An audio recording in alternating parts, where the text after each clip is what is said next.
بسم الله الرحمن الرحیم الف لام را. الله پویږي په معنا د دې حروفو. تلک آیات الكتاب و قرآن مبین، دا چې لوستل کیږي دا احکامات د کتاب دی چې قرآن واضح دی. ربما ډیر ځلې یود الذین کفروا وخیب کافران لو کانوا مسلمین، چې تشه کلمې خو ویلې وي زرهم پرېږده دې دنیا کې اے حضور یاکلو چې خوراک کوي د زناورو په شان، ویتمتعو او فیدې علی خواهشات پوره کوي،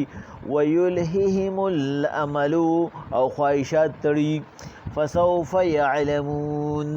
زرد چې پویه بشي. وما اهلکنا من قریة سمر ډیر هلاک کړي دي مونږ کلی الا ولها کتاب معلوم، خو یو نیټه به مقرر وا. ما تسبق من امة اجلها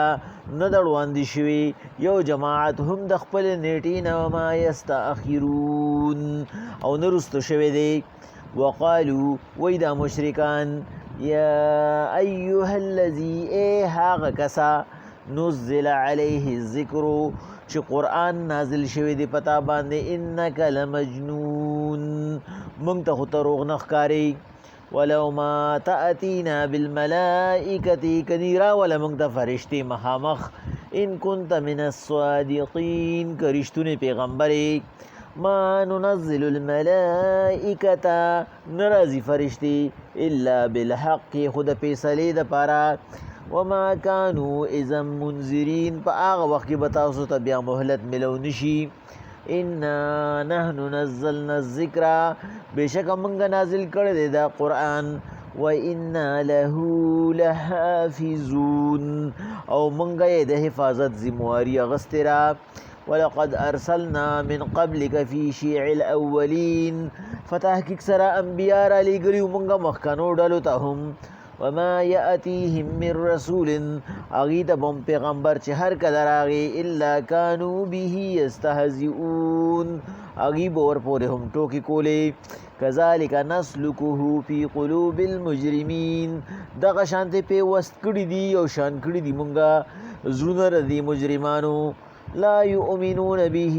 دی یقین نکئی، وقد خلت سنت الاولین تر سوچ نظر آغلی دیتا طریقہ دا مخکنو خلقو. اللہ پاکوی پیغمبر علیہ السلام سورہ حجر کے ہم آغا مضمون دے کم مضمون چی آغا منگا سورہ ابراہیم کی ہوئی. سورہ ابراہیم چی ترتیب عثمانی پہ لحاظ سرا سوار لسم نمبرو او سورہ حجر دا 15 نمبر دی، او په ترتیب نزولی باندې دا 54 نمبر دی. سلور 50 نمبر صورت دی چې را نازل شوی دی رستو د سورہ یوسف نه سورہ حجر راغلی دی. سورہ حجر کې ټوټل 99 آیاتونه دی او کم سل، او د دې کلمات چې دی 654 دی، یعنی سلور د پاسه شپږ نیم سوه کلمې دی پکې، او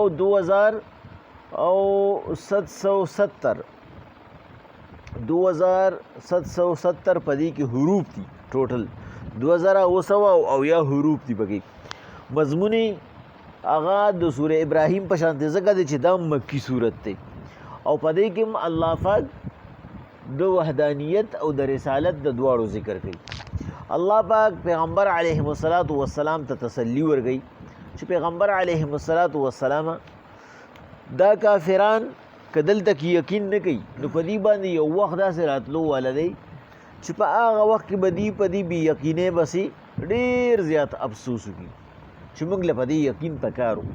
مفسرین د دې 15 معنی کوي، موږ ته نه 2 یا 3 وکړو د دې لو کانوا مسلمین. الله پاک وی الف لام را، د دې الف لام را نه مقصد چې کم دی نو هغه د الله او د رسول ترمنځ یو راز دی، حروف مقطعات ته ویل شي. اسی مفسرین د دې غنی معنی کوي، لیکن موږ ته د هغه معنی ضرورت پدې نشته چې کچره د معنی ضرورت وي الله بلګه د منځ او د روزه په شان ښکارا بیان کړو. هغه د ار یو د ذهن مطابق او د ذهن مناسب دي، لکه څنګه چې سړک باندې یو انسان رواني نو چې د هغه څنګه ذهنیت وي نو هغه په هغه سړک باندې د راتلونکو خلکو هغه شانتې اندازه لګوي. که د هغه ذهنیت صفایي نو هغه چې په سړک کوم خلک راځي هغه وایي دی عبادت له روان دي، دی جومات ته روان دي. او که د هغه ذهنیت ګندی هغه وایي دا سړی غلا له روان دی، دی ډاکې له روان دی. چې څنګه انساني هغه شانتې د هغه نظریه. نو مفسرین هر یو مفسر د خپل خپل رای مطابق د هغې یو اندازه لګولې ده، خو ښکلې معنی د هغې تفسیر جلالین کړې ده چې والله اعلم بمراده. بس د هغې په مقصد باندې الله پوهېږي او په هغې کې زمونږ فایده نقصان نشته. مونږ پکې فایده داره چې په ویلو کې زمونږ دپاره ثوابونه دي. الله پاک وایي پیغمبر علیهم الصلاة والسلام تلک آیة الکتاب وقرآن مبین. دا چې تیل ولې دا هغه کتاب دی چې قرآن دی واضحه ربما ډېر ځلې یعنی راتلونکي دی داسې یو ټیم یود الذین کفروا چې ډېر به خوښوي کافران لو کانوا مسلمین چې کاش تشه کلمې خو ویلې وي. مفسرین وایي د دې نه مقصد چې کوم دی نو هغه د دې د عذاب وخت دی چې کله په دې باندې په دنیا کې د الله پاک د طرف نه عذاب راشي نو دوی وایي کاش چې د دې مسلمانانو په شانتې هغه تش په نوم مسلمان وي هم به را باندې عذاب نه راتلی. نور مفسرین چې په هغې کې تفسیر کبیر کې امام رازي صاحب هم شامل دی هغه وایي د دې نه مقصد د دې د مرګ وخت دی چې کافر کله مري او دی هغه خپل انجام وویني چې فرشته راشي او د حدیث موافق حدیث شریف موافق دته هغه وزر راواړي چې په کم باندې دوزخي. دی وایي کاش چې تشه کلمه مې هم ویلې وې نو یو پیره خو به د دې مصیبتونو نه وتې وي. درېیمه معنی چې کوم دی نو هغه تفسیر ساوي کړې ده. هغه وایي د ربما یود الذین کفروا نه مقصد هغه سخت حساب کتاب دی چې دی به د سخت حساب کتاب په وخت کې وایي چې الله پاک د طرف نه بہت رحم نه ملاویږي. دی به وایي کاش چې تشه کلمه خو مې ویلې وې. او هغه معنا چې هغه عام مفسرین کوي او ډېره ښکلې ده ټولې ښکلې دي خو هغه ذهن ومري. څلورمه معنا هغه وایي کله چې دا مرګ دا د تور ګډوري په شکل کې راوستی شي او اخري جنتي د دوزخ نه راوستی شي چې هغه صرف کلمه ویلي اړو د سره پې پوهېږي نه چې دا ما څه ویلي دي. لکه زمونږ ستاسو په شانتې نه هغه د جنازې په سبق پوهېږي او نه د مونځ په سبق پوهېږي چې دا زه څه ومه. که یو سړی د جنازې په دې سبق باندې پوهېدو هغه به هېڅ چېرې په جنازه کې خبرې نه کوي. هغه به هېڅ چېرې د مړي په مخ کې باندې خپل چې کوم دی نو سیاسي بحث نه کوي خو نه پوهېږي به چې دا زه څه ومه چې اللهم اغفر لحینا و میتنا. بس څه دي خو بس ګوټه کړي مې دي مور پلار راته ګوټه کړي دي په استاذ باندې. یا لکه څنګه چې مونږ د مونځ دا سبق وایو نو بس په وړوکوالي باندې استاد راته ویلي دي ګوټه کړي دي راته بس اکه ګوټه مونږ زوتو نور به مونږ نه پوهېږو چې د دې نه مقصد څه دی. نو دوی به وایي کاش چې دا کلمه مونږ دغه شانتې ګوټه کړې وي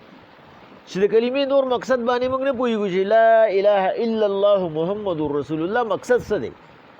خو بس مونږ وایو الله په دې باندې مونږ له ثواب راکوي. او د دې هغه لوی اهمیت به مونږ ته هغه وخت کې واضح شي کله چې الله پاک پیغمبر علیهم الصلاة والسلام ته وایي زه ورشه دوزخ کې وګرځه او چې څوک بس تا کلمې ویلې ده روې باسه. او پیغمبر علیهم الصلاة والسلام اخیری دوزخي چې هغه صرف کلمه ویلي او چې د هغه به چې کوم دی نو د الله پاک د طرف نه دوره انعامي چې یو تیز رفتاره اس به د هغه په هغه محل کې او یا کاله منډه ووي د هغه د ونې د سوري د لاندې خو د هغې سر به معلوم نه کړي. دوره به د هغه جنتي چې کوم دی نو د الله پاک د طرف نه انعامه دي چې هغه به بار بار چې کوم دی نو الله ته سوال کوي او یو یو څیز به د هغه نه محوه کېږي ځکه چې په هغه باندې به د دوزخ هغه تور داغونه د سوي هغه نو چې راشي جنتیان ور پورې خاندي به وګوره ورته دا سره د کلمې نه دوزخ ته تللی نو بیا به هغه الله پاک ته سوال کوي او بیا به الله پاک واپس کوي او بیا به هغه له چینه کې غوپه ورکوي او د هغه د تندي نه به بیا هغه تور داغ لرکوي چې هغه ته جنتیان پیغور ونکي. نو دغه وخت کې به دا دوزخیان چې دي به افسوس وکړي لو کانوا مسلمین کاش چې د ده په شانتې تش په نوم مسلمانان وي هم به ننوتې وي. الله وایي هغه کلمه چې هغه نن د دې په خوله باندې نه راځي په دې کلمې پسې به بیا دې ارمان کوي لیکن هلته کې به دا دي له فایده په دې نه ورکوي چې دلته کې پریکټس نشته زمونږ چې د کوم څیز پریکټس او مشق نه وي موږ نشو کولی په دې وجه په ورځې د قیامت باندې به الله پاک چې دا مسلمانان ډېر زور ولګوي چې بس خدای پاک موږ درته اوس سجده لګو موږ درته اوس لمونځ کوو موږ درته اوس سجده لګو الله به وایي ری ولې دا ودې لګوي سجده چې الله پاک چې خدای پاکه ته به سجده خپې اوس درته لګو الله به وایي زه ولګوې هلته کې چې د هغوی چل نه زده نو کوم ځای کې به لګولی شي نه به راټیټېدی شي او نه به ښکته راتلی شي او د هغې چې کوم دی نو الله پاک موږ ته مثالونه په دنیا کې راکوي چې بعضې انسان داسي چې هغه چې کوم دی نو نیغ نشي ودرېدی بعضې راټیټېدی نه شي بعضې له سجدې نه نشي نیغېدی بعضې خپې نشي راماتولی اکه خپې وکه لاسونه چې مخکې به یې کول بیا وروستو نشي کولی چې الله ته نه کله چې کوم دی نو خپل طاقت او توفیق والي نو الله پاک وایي پیغمبر علیه السلام هغه وخت کې به بیا کلمه هغه څه فایده نه کوي ذرهم بس دلته کې یې پرېږده یاکلو چې خوراک کوي د زناورو په شان ویتمتعو او د دې لږې زندګۍ نه فایده والي ویلههم الاملو او بس خواهشات او خیالونه وتړي چې داسې به کوو داسې به کوو داسې به کېږي او پلان کې چل به کېږي او ډګري چل به کېږي کورسۍ به راته میلاویږي اختیار به میلاویږي او دا به کومه هغه به کومه فسوف یعلمون زر دی چې پوهېږي به چې بس خو چې مرګ پرې راشي بیا یې خیر نشته وما اهلکنا من قریة الا ولها کتاب معلوم حضور کلم چې موږ یو کلی هلاکو د هغې دپاره یو نیټه مقرري چا باندې ناڅاپه عذاب نه راولي زمونږ د عذاب یو خپله طریقه ده زمونږ خپل اصول دی الله وی زمونږ یو نظام دی چې هغه په یو طریقه باندې چلیږي چې کله یو انسان هغه حد ته ورسي هغه حد نه بیا پار شي پس د هغې نه پې موږ عذاب راولو ما تسبقو او بیا هغه داسې فیصلې چې ما تسبقو نه ترې څوک وړاندې کیدی شي من امت یو جماعت اجلها چې کومې نیټې مقرري او ما یستاخرون او نه ترې نه رستو کیدی شي بالکل چې الله والا کوم ټایم فکس کړي په هغه فکس ټایم باندې راځي وقالو حضور وایي دا مشرکان یا ایها الذي نزل علیه الذکر ای هغه پیغمبره چې په تا باندې دا قرآن نازل شوی دی انک لمجنون موږ ته خو دروغ نه ښکاري مفسرین د دې دوه معنی کوي دي ځای د دې له مجنون نه مقصد یا خو چې کوم دی نو دلته کې د دماغو خرابي ده او یا د پیغمبر علیهم السلام د وحي هغه حالت دی چې کله به په هغې باندې نزول د وحي کېده نو پیغمبر علیهم السلام باندې به خولې رالی مخ به تک سور شو حالت به بدل شو بعضې وخت کې به د ډېر دروندوالي د وجې نه په پیغمبر صلی الله علیه وسلم باندې رپېدر لاړ او که په اوښه باندې به سور هغه اوښه به یې په ځای باندې کېناسته نو دوی به وایي دا پیغمبر دې باندې غوټې راځي لکه څنګه چې د پیریانو چپې راځي په دغو چپې راځي د دغو دماغ په ځای نه دي الله پاک وی پیغمبر علیهم السلام دی وی لو ما تأتین بالملائکة ان کنت من الصادقین کچری ته رښتونی زموږ خو در باندې یقین نشته خو که ته په خپله پیغمبرۍ کې رښتونی فرشتې راوله د څه دپاره د عذاب دپاره موږ دې منو نه زموږ در باندې یقین نشته بس فرشتې راوله او یا امام رازي صاحب یې معنی کوي د خپل تصدیق دپاره فرشتې راوله چې فرشتې په مخامخ راشي او موږ ته ووایي چې دا پیغمبر دی د الله چې هغې یې تصدیق وکړي پس د هغې نه به موږ ته ومنو الله وایي حضور دې ته ووایه ما ننزل الملائکة الا بالحق فرشتې خو د فیصلې دپاره راځي او هغه فیصله دا شوې ده چې دا نبي دی او دله راځي او د ده نه علاوه که رالی نو وما کانو اذا منذرین تاسو ته به بیا مهلت میلو نشي بس بیا خو به عذابي او چې کله فرشتې او پیره د عذاب دپاره راشي نو هغې ته لکه ابراهیم علیه السلام او ته د لوط علیه السلام د قوم په باره کې څومره سفارشونه کړي څومره مینت زاري ورته کړې وه هغې ورته ابراهیم علیه السلام دې خبرې ده واوړه بس دا د الله فیصله ده دا نه بدلېږي موږ چې رالیږلي یو د دې دپاره یې رالیږلي یو بل د هغه فرشتو د لیدو تاب د پیغمبر صلی الله علیه وسلم نه نو د انسان بسي چې پیغمبر علیهم السلام د کله حضرت جبریل علیهم السلام په غار حرا کې مخامخ راغی د 600 سره چې یو وزر د مشرق نه تر مغربه پورې خورو پیغمبر علیهم السلام بېهوشه شو اگر اوچت کسي نه سره ولګو نو یو عام انسان به د هغې څنګه مقابله وکړي الله پاک وایي پیغمبر علیهم السلام دې ته ووایه انا نحن نزلنا الذکر وانا له لحافظون. دا کلام د الله پاک د طرف نه د الله په ذمہواری سره راغلی دی. تاسو که هر څومره کوشش وکړئ چې په دې کې تاسو تحریف معنوي کولی شئ. معنوي تحریف څه ته ویلی شي؟ د خپل مقصد معنی کولی شئ. آیات به د قرآني او معنی تر خپل مقصد دپاره راوباسي چې ته به قرآن کې وګورې. دا دې ته ویلی شي شرک لفظي، چې یو رای په هغې کې یو امام نی ورکړي، صحابي نی ورکړي، او تا رای په خپله ورکې ته وی د دې نه دا مقصد دی د دې آیات نه. نو دې ته چې کوم دی نو دې ته تحریف معنوي وایي او شرک لفظي ورته وایي چې په قرآن کې دا تا د خپل رای موافق کار وکړو. ته بس یو وخت کې چې کوم دی نو په هغې باندې اجماع شوی دا او اجتهاد شوی دی، نه خو اوسنی دور د اجماع دی او نه د اجتهاد دی، په مخکنو باندې به ته کار کې. ځکه چې اوس خلک چې کوم دی نو هغه د هغې ایمان کامل نه دی پاتې شوی. د هغه دور خلک چې کومو پیغمبر علیهم الصلاة والسلام صرف 3 ادوار یاد کړي چې خیر القرون قرنی، بس زما دا چې دی،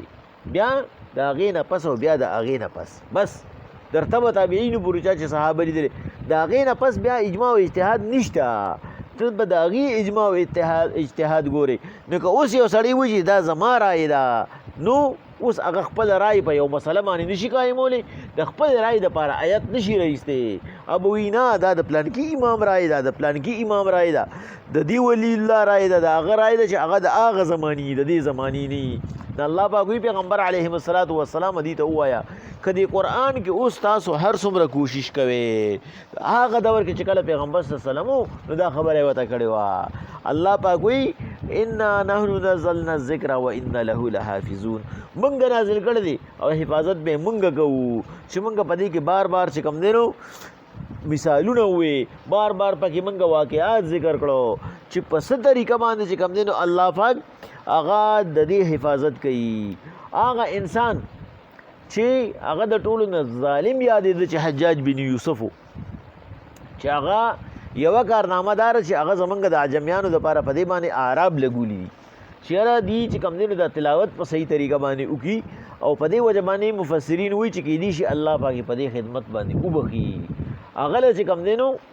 وایي دا انطاقیې والا راغلي وو، دا چې د حضر علیه السلام او د موسی علیهم السلام په واقعه کې په سورې بني اسرائیل کې په 14مه سپاره دا غالبا علم اقل کې چې هغې کې راغلی دي چې کله حضر علیه السلام او موسی علیهم السلام انطاقیې ښار ته لړو چې دا د سپین علاقه ده اوس، نو د هغې نه چې کوم دی نو مېلمستیا وغوښته. نه هغې دغه ځای کې الله پاک وایي فابوا ان یضیفوهما، داسې دی که نه حافظ صاحب؟ هغې انکار وکړو د دواړو د مېلمستیا نه. هغې وایي مونږ چاله مېلمستیا نه ورکړو، دې ته نه خوراک وغوښته، هغوی ورته مونږ مېلمستیا نه ورکړو. نو حجاج بن یوسف له چې کوم دی نه هغه خلک رالو، او یو قولدار چې دا ابوبکر صدیق له راغلي او یو قولدار چې دا حجاج بن یوسف له راغلي. نو تطبیق پکې دا دی چې ابوبکر صدیق لم راغلی او بیا د هغې نه پس حجاج بن یوسف لم راغلی، دواړو ټایمو کې دا خلک راغلی او ورته وی صرف دومره وکړه چې د بې سره دویم ټکي وکړه او دا پې د پاسه که د لاندې نه پې د پاسه واړو. دا اباو دی نو د اباو نه اتو جوړ کړه.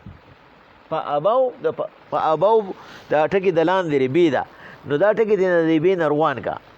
او دې سره یو دویم ټکي ولګوه، په اتو یې کړه.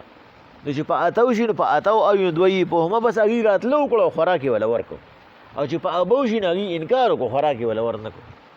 نو ابو او اتو کې څومره معمولي فرق دی. ابوبکر صدیق ورته وی چې ته خو 2 نکتې یادې، مونږ یې زور زیر هم نشو اخوا دېخوا کولی، مونږ یې په زور زیر باندې هم سر ورکوو. او حجاج بن یوسف چې کوم دی نه هغه ورته داسې چلو کوه، ورته وی صحیح ده، وی صحیح ده ستاسو دپاره به زه دا څیز وکړمه د دې دپاره چې تاسو ته اندازه ولګي. نه هغه قرآن چاپ کو او د بی په ځای باندې ورته د پاسه تی کړه، په ابو په ځای باندې په اتو کړه. او هغه یو داسې ظالم انسان و چې هغه به مخې سره د سړي نه سر کټ کو. د هغه یو څو واقعات مونږ ویلو. او چې سار وختي شو نو قاریان او حافظان را روان، او د هغه د دروازې مخې ته یو لوی کتار ولګېدو. هغه ورته وایي څه چل دی؟ هغې ورته وایي دا تا چې کوم دا پرون اډر کړی دی د قرآن په هغې کې خو تا غلطي کړې ده، تا پکې تحریف کړی دی. یعنی هغې دا سوچ ومونه کړه چې بھائی که چېرې مونږ دله مخې لزو مونږ نه به سر کټ کړي نه، چې د قرآن خبره راله هغه انتاقي هغه خلکو ته وایي راشئ وایي راوځئ وایي دا دې څه وایي؟ هغې ورته وایي تا د ابو نه اتو جوړ کړی دی او تا ته پته ده چې په معنا کې څومره فرق راغی؟ وایي مونږ خو ستا هر ظلم منو، خو دا ظلم مونږ نه برداشت کوو چې ته زمونږ په قرآن کې تحریف وکړه. هغه ورته وایي ما تحریف نه دی کړی، ما صرف د قرآن اعجاز کاره کړی دی چې الله وایي انا نحن نزلنا الذکر و انا له لحافظون. دی راغلی دي دی وایي تر قیامت تر ورځې به مونږ شرمېږو چې دی موسی علیه السلام او خضر علیه السلام له مېلمستیا نه ده ورکړی. دی وایي چې دا څوک وایي ما ورته وایي چې دا زما کار نه دی، زما کې دومره طاقت نشته، دا د الله کلام دی، خو چې تاسو وایئ نو زه برته د خپل قرآن اعجاز وښیم نو ما په دې په وجه باندې دې ته مې خول نو د بې نه مې تې جوړه کړې ده، په اتو کړی مې دی. ټیک ده چې زه به ظالم یم، ټیک ده چې زه به ما کې به ایمان به مې کمزوري، خو کلمه مې ویلې ده ایمان راکې شته. نو الله پاک وایي پیغمبر علیهم الصلاة والسلام ولقد ارسلنا من قبلک فی شیع الاولین، په تحقیق سره انبیا موږ مخکنو ډلو ته هم لیږلي. که دی وایي دا پیغمبر موږ ته داسې ښکاري او موږ ته داسې ښکاري او ناشنا دی او دا دی او هغه دی او نکاح یې کړې ده او بیبیانې یې کړي دي او خوراک کوي دا کوي، نو ولې دې ته نه وتلي؟ د دې انبیاو خو هم کتابونه راوړي وو، د دې یهودیانو د دې عیسایانو، دوی خپل انبیا تر اوسه مني نه. وما یأتیهم من رسول الا کانوا به یستهزئون. او کلم چې یو پیغمبر راغلی دی خو دکه منافقان چې په کم قوم کې مو وایي ورپورې استهزا کړې ده، په موسی علیه السلام پورې هم دي استهزا کړې وه. فرعون ورته وایي تا ته یاد نه شي هغه تا چې هغه کار کړی و هغه چې کړی دی په دغه د پښتنو هغه دغه یې ورته کړي، هغه ورته وایي ټیک ده چې ما کار کړی خو زه ناپوهه وم، زه الله یې پای کې معاف کړی یم. الله پاک وایي دی هره پیره کې د دمکو او د ټوکو مسخرو کوشش کړی دی. پیغمبر علیه الصلاة والسلام پورې څو پیرې دی دا کوشش کړی دی. الله پاک وایي کذلک نسلکه فی قلوب المجرمین، دا زموږ سزا ده. الله پاک وایي کم یو انسان چې هغه په پیغمبر پورې د پیغمبر د الله پاک په شعارو پورې په پیغمبر پورې د پیغمبر په صحابو پورې د پیغمبر په وارثانو پورې کم یو سړی استهزا کوي نو دا ولې کوي؟ ځکه کذلک نسلکه فی قلوب المجرمین، مونږ یو شان کړي دي پیوست کړي دي لګولي دي دا زړونه د مجرمانو. دا چې په کم دور کې هم داسې خلک پیدا کېږي د هغې د هغه جاهلانو سره لینک لګي او سزا به هم د هغه جاهلانو په شان دي چې هغې د الله پاک هغه کلام چې الله نازل کړی دی والله وی میزی مواري اغستې را هغه پیغمبر چې هغه ولا الله پاک چې کوم دی نو منتخب کړی دی، بیا هغه پیغمبر چې هغه ولا خپل مرګري منتخب کړي دي، بیا هغه مرګرو هغه دین را رسول دی او چې د هغې په شانتې څوک هم بلکې تفسیری کبیر کې امام رازي صاحب یو ځای لیکي چې د الله پاک چې کوم نږدې بندګان دي هغې باندې به هغه ټول حالات راځي کوم چې په پیغمبر باندې راغلي، هغې د دې خبرې ته تیار اوسي. که پیغمبر باندې چا بدنامه لګولې ده نو په ده باندې به هم لګي، که پیغمبر پسې چا بد ردي ویلي دي په ده باندې به هم لګي. نو چې د پیغمبر په سر الله هغه له کومه سزا ورکړې ده هغه سزا به ده ته هم میلاویږي. الله پاک وایي پیغمبر علیهم الصلاة والسلام کذلک نسلکه فی قلوب المجرمین، دقه شانتې دا خبرې موږ پې وس کړي دي، دقه شانتې یو شان کړي دي موږ زړونه د مجرمانو. نو لکه څنګه چې زړونه یو شان دي داسې په عذاب کې هم یو شان دي. بسم الله الرحمن الرحیم الف لام را. الله پوهیږي په معنا د دې حروفو. تلک آیت الکتاب و قرآن مبین، بشک دا احکامات د کتاب دي او د قرآن واضح دي. ربما یود الذین کفروا، ډیر با خوښی هغه کسان چې کافران شوي دي، لو کانوا مسلمین، کاش چې تشه کلمې ویلې وې، ذرهم دی پرېږده یأکلو چې اوس خوراک کوي د زناورو په شان، ویتمتعو د لږې زندګۍ نه فایده وایي، ویلههم الاملو لوی لوی امیدونه وتړي، فسوف یعلمون زر دی چې پویه بشي په خپل انجام. وما اهلکنا من قریة کلم چې موږ هلاک کړی دی یو کلی الا ولها کتاب معلوم، د هغې به یو نیټه مقرره و ناڅاپه هم پرې نه دی راوستی عذاب. ما تسبق من امة اجلها، نه دی وړاندې شوی بیا یو جماعت د خپل نیټې نه، وما یستاخرون او نه رستو شوی دی. وقالو او وی دا مشرکان یا ایها الذی نزل علیه الذکر ای هغه پیغمبر چې قرآن در باندې راغلی دی انک لمجنون مونږ ته خو دروغ نه ښکاري. ولو ما تأتینا بالملائکتی راولکنه مونږ ته فرشتې ان کنت من الصادقین که رښتونی یې. ما ننزل الملائکة الا بالحق فرشتي چې کلم راځي د فیصلې د پر راځي. وما كانوا اذا منذرین او بیا به تاسو ته پای کې مهلت ملو نشي. انا نحن نزلنا الذکر و انا له لحافظون بشک قرآن مونږ نازل کړی دی او مونږ یې د حفاظت ذمہواری اغستې را. ولقد ارسلنا من قبلك في شيع الاولين دا انبیاء همغه مخکانو ډلو ته عمره لګلیو. وما ياتيهم من رسول کلم چې یو پیغمبر راغلی دی الا كانوا به يستهزئون خو خپل قوم وتسپګ کتلی دي. كذلك نسلكه في قلوب المجرمين دک شانته دا سپک قتل دک شانته دا نافرمانی کول منګه یو شان کړي دی په زړونو د مجرمانو کې. الف لام را الله پویږي په معنا د دې حروف تلک